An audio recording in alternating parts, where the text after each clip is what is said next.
Situs Negeri Layung Godi Suwarna.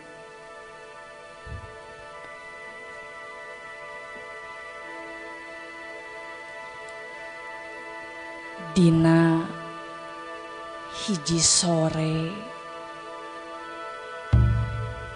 sanggeus ringkang gararing di garang berang, geuning anjog kalangkangna kalawang leuweung karamat.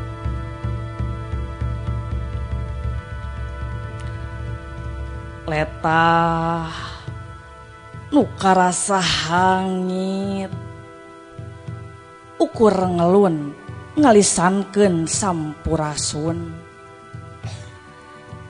dirampesan ku seah soraturaes dihiap-hiap tong geret.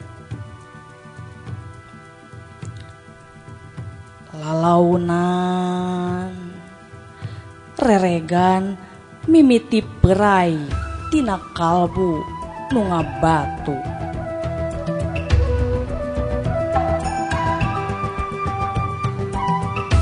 Nincak lawang saketengna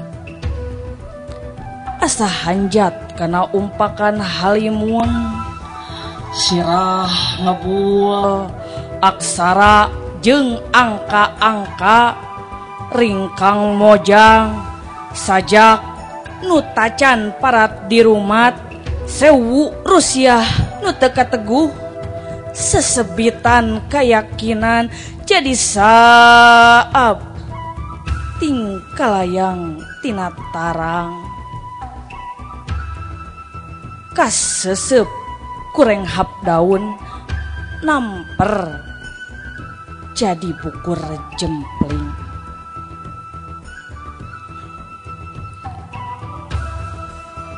Ngali gincing ngukur kujur tengahing dingding kakayon, jangkung mana tungtung hulu nukung si nyuhun purnama jeung pucuk-pucuk kadaka nu antare nyusud imut panon poe.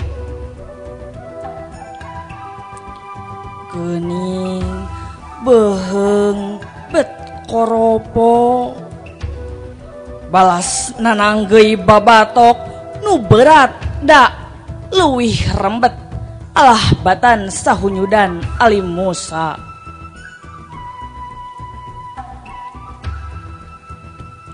Cunduk kapuseuring leuweung kagembang jumblengan waktu, kapireng kawih bihari gumalindeng ngaludang sakur katineung, ngukir-ngukir kalakai katut sirungna natah batu jeung lukutna nyusun ruruntuhan angin nangtungkeun catang jeung pangpung ngajang gelek jadi hiji nagri agreng pangimpungan Gebur Layung.